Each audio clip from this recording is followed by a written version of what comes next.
Okay, Aaron, this is the second game. You played it Yeah, also on the 19th of December. yeah. You were white. Your opponent was Firas G with a rating of 1024. And this Hmm. is a real heartbreaker. And because you played such a good game, let's see Thank you. what happens. E4, Bobby Fischer, best by test. And let's put the opening moves on the board. We have a Rui Lopez or four knights turning into a Rui Lopez. Bishop b3, bishop b7, all good play from both players. And now black plays knight b4. If you had played that, I would have said, why are you playing with the same piece twice? You have not completed your development. And also, he is dropping material with knight b4. You didn't see it, but what can you do here? Can I take the pawn on e5? Thank you very much. I'll take your central pawn, which was nicely protected by the knight. And the knight on b4, by the way, is not doing anything. It's just standing there, no threats, no, what is the knight doing there, you may ask. And so he just dropped the pawn and move 8 like that. And that's a guy with a rating of 1024. So Hmm. uh, you decided instead to kick the knight back to where it came from. Also good, but you might, now the pawn is protected again. It was a little missed chance. D3, bishop c5, we go developing. Oh yeah, we get an interesting tactical moment now. Bishop back, knight d5, and he took it, which is fine. And you Wait, played bishop. Go ahead. do I take the bishop first? You took the bishop first, and that is a mistake. And why is bishop takes e7 a mistake? I'm surprised. The reason why I played that is because it's a forcing move. I know there's one of our videos where I took back, I took the knight, and then they took my bishop, and I thought if it was a forcing move, I still keep the tempo correct. That's why I Yeah. played that. Yes. But and I understand what you're saying, and many times it would work, but in this specific case, because every chess position is different, it doesn't work. So why is this a miss? Why is this a bad move? Is it because he What's can take back with the knight? exactly? And what has happened now? Do a body count. I'm down a piece. You just lost a piece. Exactly. Can, Was can you he? can you can we zoom in on this a bit because I can't quite grasp it. So I've lost a piece. So This yeah, is the can you position, take? knight e5. Everything is fine now. Yeah. And he decided to take. So you're one piece down now. So yeah. So but if I took back, what are you suggesting that I take back with the knight? Uh, with which knight? So But you you have know only how one knight left. You want yeah. to take with So this knight? no, I take his knight, do I back? Sorry, yes, that's the move. But then if he takes my bishop and then I take the bishop and then his queen takes my knight, I'm down a piece there as well. Well, let's have a look. Let's put it on the board. And then queen takes. Yeah. And then I take the back the knight. And you take.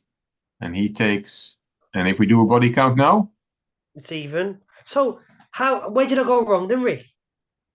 you went wrong with bishop takes e7 because you haven't taken the piece back yet. You make the material even that way, but he can then take Oh your yeah. piece. You get out of harm's way. It's not even. Exactly. Oh yeah. Exactly. Yeah. And that's why you're piece down. And So that's just a calculation that I'd have to make before I take. exactly. So after knight takes d5, you have to calculate. You have to pause and calculate and not automatically take on e7.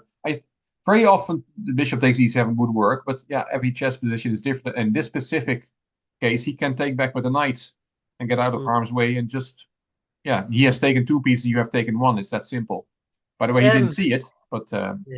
Can I say, that sort of calculation? What rating elo is that calculation there? well, it's not, well, I don't know. 1100 maybe, 1200. Yeah. Well, I've learned it now. I Yeah. didn't see it. No, it is 1-2. And in many cases, in many positions, bishop takes e7 would be the right move here. But in this Yeah. specific one, it is not. And that is, you have to, yeah. You have to just try and calculate, especially when I talk a lot to you about taking your time. This is really a moment where you have to take your time because there's lots of captures, and you have big decision to make here. Do you take with the bishop on d5? Do you take with the pawn on d5? Do you take the bishop on e7? Those three you have to work out, and in this case, only e takes d5 is the move that keeps the balance. This is really a moment where you invest a minute just to work things out. So to go back in time, if I here you'd suggest me to take the knight with the bishop. No, not with the bishop, because it's important you take with the pawn so that you also attack that guy. Because if you take with the bishop after knight takes d5, then he takes on g5, and if you take, you're again a piece down, and you don't have a pawn here to take on c6. The reason why I wouldn't have, I didn't suggest the pawn is because we talk about doubling the pawns. Yeah. So in my head, I take and then d3, d5 is doubled pawns, and it's like, do you know what I mean? Like, I'm not saying you're wrong. I'm not saying I'm right. I'm saying like it's mad, isn't it? But it is where tactics meet strategy, you know? Yes, you don't want double pawns from a positional point of view, but here's the only way not to be a piece down. Because you can have all the beautiful pawn structure in the world, but if you're a piece down, you're still not happy. So it's tactics and strategy, they're always working together. And you had a beautiful line in the last video where you said, if you look after your pieces look after you. But in this case, yeah, you have to take the pawn to keep the material balance. Even if it might give you doubled pawns, which, by the way, doesn't give you doubled pawns, because we saw in that forcing line, that you took that with a pawn on c6, and it got taken, so that pawn was going to disappear anyway. So Yeah. it's definitely more depth conversations than what we had 2 years ago. Well, that is for sure. Oh yes, oh yes. Is this a safe move? And that was our main topic. And now we're talking about quite advanced tactics here. Yeah, I thought Okay. All right. So you took on e7, but he didn't see it either. You know, it's not that you're the only one who struggles with this. Of course, he has to take with the knight, and he's a piece up. But he took with the queen, and now everything is okay because you took. Yeah, again, would you take with the pawn or with the bishop here? do I dare say? Do I say pawn now? I don't know. Pawn. Yeah, it's a nice line. And again, this is probably 13, 1400 level. It is with the pawn, it's the best move. Attacking Right. the knight, and I just want to, just for argument's sake, the knights go to a7, probably not the best square. Then you have this one. Yeah. Because If he takes, then I put my rook over and pin. exactly. Yeah. Ah, His I king is in watched the middle. I watched the video where you said if he takes with the queen, you just castle. That's how I know. Yeah. Well, there you see pattern recognition, and you saw it immediately. So that is a nice little trick, but that's quite advanced. So I'm not and don't think it's a problem that you did not play e takes d5. You took with the bishop, and game goes on. It's about even. He castled. Okay, all those rook e1 tricks are now out of the position. Can I just ask? You know how I took with the pawn? You suggest to take with the pawn, and then like, how would I have worked that out? So I would have said, "Oh, checks captures, yeah, a capture. Take with the capture." You said, "Right, yeah, he moves the knight. If we can just move the knight again, please." And then I would have gone, check. Sorry, no checks. A capture. Yeah, queen, king in line. Move the rook. That's how I would have done that? Yeah, and that's why it's quite an advanced tactic, because indeed you have to, in this position, you have to calculate all that. You have to say, I'm taking with the pawn, and then the knight is to go, and then can take on e5. And so, because at the moment there's two pawns there, but in that line that you calculate, those pawns have then both disappeared, and suddenly that valve comes open. Yeah, that's why it's a 13, 1400 tactic. Not easy to see. Yeah. But, you see in your games how many tactics appear all over the place, everywhere, non-stop. Yeah. And these tactics appear because you have a harmonious position. You have beautiful pawn structure, you have active pieces, you have a safe king, and then good things happen to you. Yeah. Okay. took with the bishop, which is fine. He castled. Queen d2, just put the next few moves on the board. And he made a very strange move here. This guy's 10-24, and he played bishop c8. What in God's name is bishop c8? Where is that, undeveloping his pieces? The bishop is a nice square there on b7, and now he puts it back to where it came from. Rooks are no longer connected. It's a very strange move. Yeah. And you played actively, d4. I like that move. Strike in the center. Would you advise to take on c6 so that his d pawn takes, and then it's a pawn, or would you? It's an option. I like your move d4 better. D takes c6, because now you have solved the problem for him. Suddenly his bishop is doing something. Yeah. Wow. We don't want to help our opponents. Yeah. So it's by the way, it's fine. It's because you have achieved that he's doubled his pawns, as you say. So there's something to say for it. But I prefer your move, d4, and let that bishop be a bad piece on c8, Yeah, leave it. And it's, d4 is a very nice move. He took, and you took, and he played rook b8. Don't know what he's doing. And, and now you took on c6. And again, we have a moment. It is better to take with one piece better than with the other piece. And again, it's because of a tactical reason. And I'd like you to take a minute, which you should in the game, because we're going to capture something. We have two options, so it's worth spending a minute here in the game. So let's spend a minute now. I'll talk out loud. So what straight away I see is a fork. So b8, e7, rook and queen. One of our videos, you asked me, what did you take? And I said, I took with the bishop because it ends with check. You said, have another look. And if I ended with the bishop, which ended in check.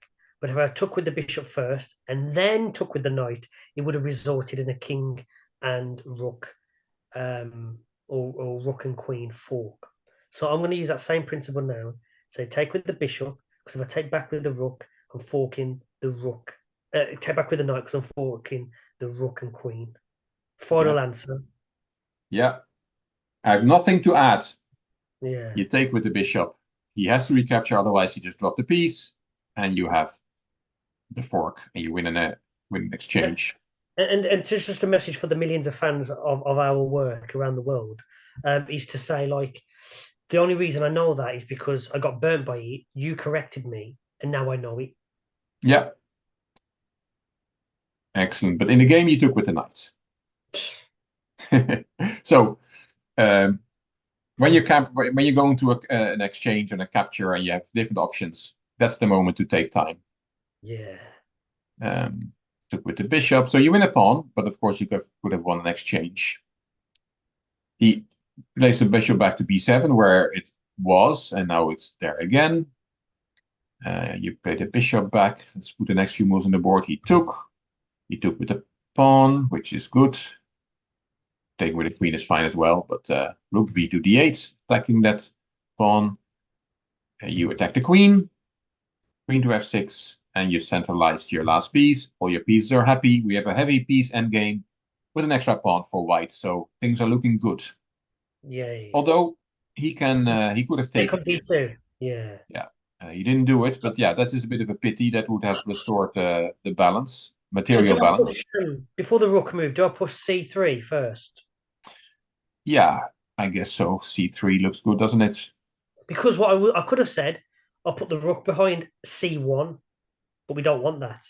No, that's what you have played 2 years ago. You played rook c1. Well, but by the way, that still drops a b2 pawn.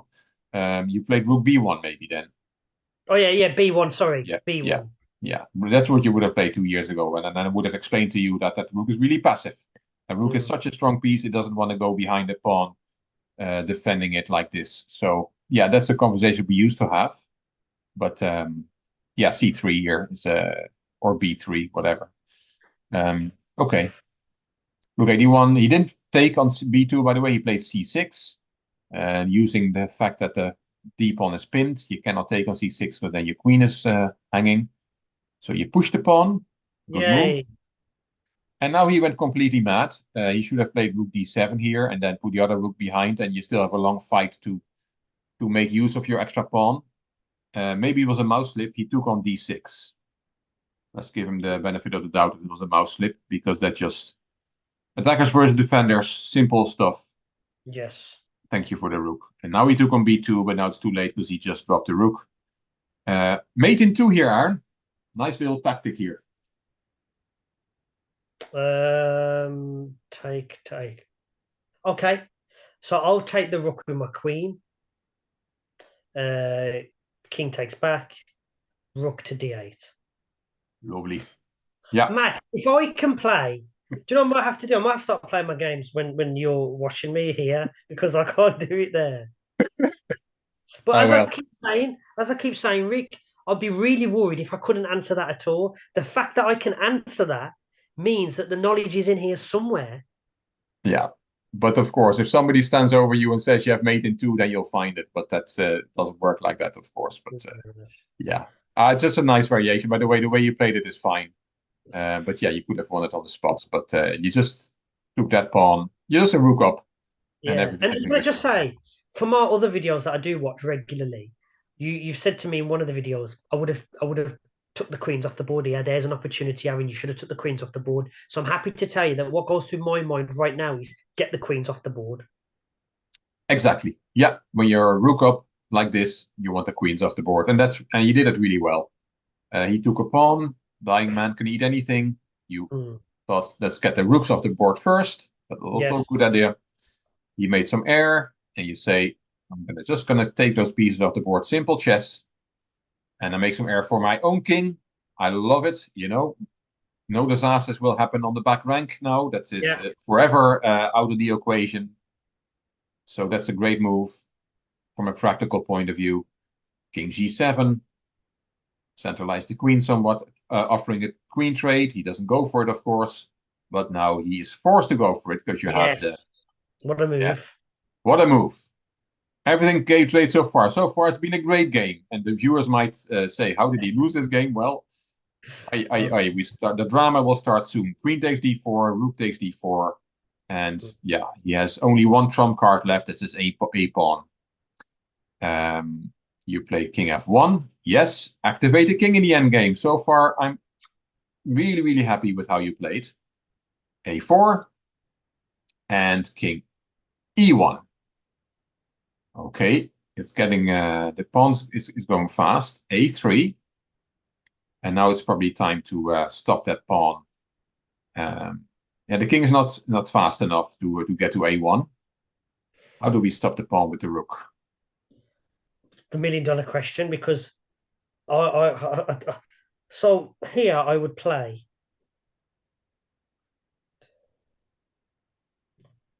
It's I know it sounds daft, but do I dare say I don't know? Because it's just that you're nervous. You got to stop it. But that pawn, if the pawn on b5 wasn't there, it's simple.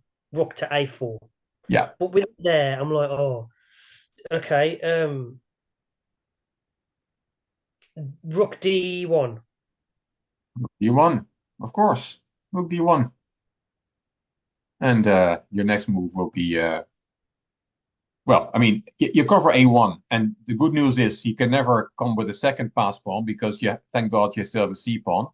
Because if he has 2 pass pawns on the going, then it will be really tricky. But with only 1 pass pawn, rook d1 is fine. It's not. Let's look for another one. Rook d1 is fine. There's another way to stop the pawn.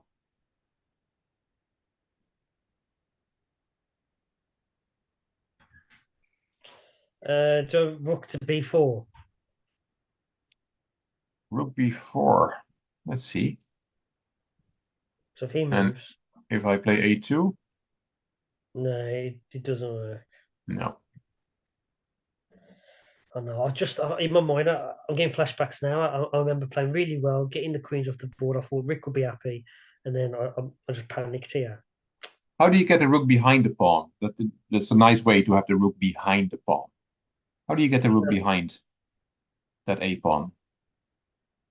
D6. Yeah, d6 or d7 or d8. Didn't think Anywhere. a2, and then A6.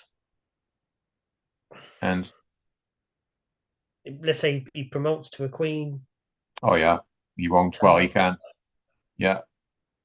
Let's say he promotes to a queen. Yeah, take. Take. And his counterplay is gone. So it's just something you have not played many end games. Don't beat yourself up too much. You have your games. Most of your games are finished well before the end game.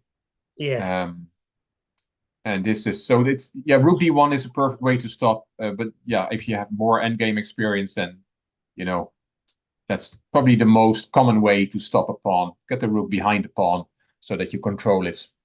And can I ask, what if he pushes the B pawn to defend? So let's say I don't do what you've just done, and I Oh, went to rook d7. D1. So I Yeah. went to D1 like we suggested. Oh, d1.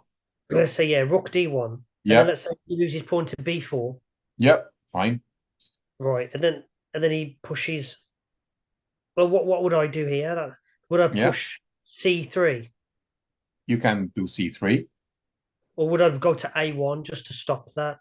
C3 is dangerous because of b3, and suddenly they're very, very, very Okay. dangerous. So I So would move the Rook to A1 why would you go to a1? What's what's just to what's what's it doing on a1?